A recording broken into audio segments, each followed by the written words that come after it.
Does it help that you guys still have an obvious path to the Big 12 championship? Is that like a little bit more of a motivator than maybe a loss like this would have been late in the season a year ago? I know some guys have been talking about it, but personally, I like to focus just 1 week at a time. We just got to control what we can control. I'm sure you've been asked a ton. I think he just asked you. But how have you kind of seen the team respond to what happened on Saturday? Great. Team has responded awesome. Just walking in the facility today, the energy wasn't, oh, woe is me, we lost, things like that. It's like, okay, let's get back to work. It's put your hard hat on, get your lunch pail, let's go. So, which, I mean, that's all you can ask for, really. You can either sit around and dwell on it or just move on, and I feel like everyone's done a great job moving on. A lot of people are comparing what happened on Saturday to the Kansas State game last year. How do you not let what happened after the Kansas State game happen this season? I think just sticking to what we know. So, sorry, like I just said, like the South Alabama game this year, no one wants to lose. Obviously, you know that's not why we show up at 5 a.m. in the winter, things like that, to come out and lose. But having that in the past and already being able to bounce back from that, you know, it lets this team know, like, okay, this isn't the end of the world. It really doesn't matter at all. I mean, it matters, obviously, but it doesn't matter in a sense of dwelling on it. You can move on and continue to still be a good football team and have chances to do big things. How was Ollie, you know, after the game Saturday and then the past couple of days been, you know, obviously being held to 25 yards after the month that he had? He's been good. You wouldn't even notice anything happened like that if you just went up and talked to him. He's just got that energy to him, just good, happy energy all the time. And, you know, today, obviously, you can sit around, mope around, or you can come into the facility, come to work. And he came to work today. I saw him just chatting it up with everyone, same old smiley Ollie. So.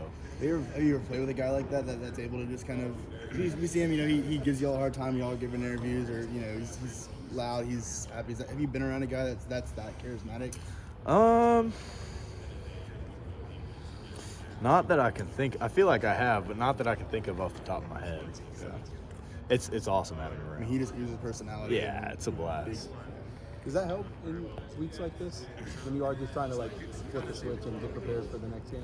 Oh yeah. No, like I said, like no point in sulking around. Just got to be able to move on. You know, it's my personal thing. I give myself 24 hours to be upset about it, and then it's all right, on to the next one. So.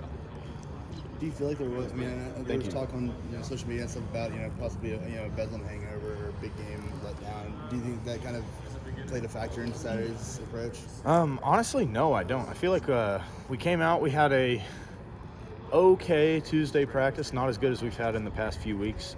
Came out, had a really good Wednesday practice, I thought, and a really good Thursday practice. And that was kind of a big point of emphasis is, okay, it's time to move on. And it's funny, I mean, you're at the top of the world, now you're at the bottom of the world. So same kind of mindset this week, just got to move on. And so that's all we can do. I mean, Gundy kind of said the same thing about how Tuesdays wasn't the greatest practice. What do you mean? Like, what were y'all not doing? What was different about Tuesday than the week before or other good practices? In the past few weeks, we've had really physical, fast practices, and everything just seemed dimmed down a little bit. And I don't know if it was necessarily because of Bedlam or what it was, but you know what's happened has happened. So we just got to get ready for Houston. What was it like when the rain started pouring on you guys? It was coming down pretty hard. Yeah, it was pouring. It reminded me of senior night last year, West Virginia. Okay. I mean, that was one of the wettest football games I've ever played in. Though West Virginia last year and this one, I don't know which one was worse, but it was coming down. Yeah, I imagine it wasn't fun based on the circumstance on Saturday, but is there a way that it is kind of fun playing in the rain like that? It's all messy and things like that? Yeah, it makes me think of like backyard football when I was a kid. I got hit one time with a cleat because someone slid into me in a spot I don't really want to talk about, playing backyard football, and we had to go to the doctor and everything like that. It's fine, but it just reminds me of that. So it's fun, you know. I wish we got an opportunity to play in the snow as well, but. What do you do differently on the sideline, or maybe with different equipment staffers? I know that people talk about gloves when it's wet, not gloves when it's wet versus just going hands. What do you do when the rain starts coming down and yourself and other teammates about getting new gloves, getting new towels? I mean, what's specifically what does that look like? On Yeah, so, some guys don't like the gloves, things like that. I don't know. For me, I don't know. I'm kind of all over the board. Sometimes I'll wear gloves if it's raining. Sometimes I won't. Sometimes I'll go finger tape. I don't know. I know it's big for like the receivers and stuff to get new towels, things like that. But I just like being out there.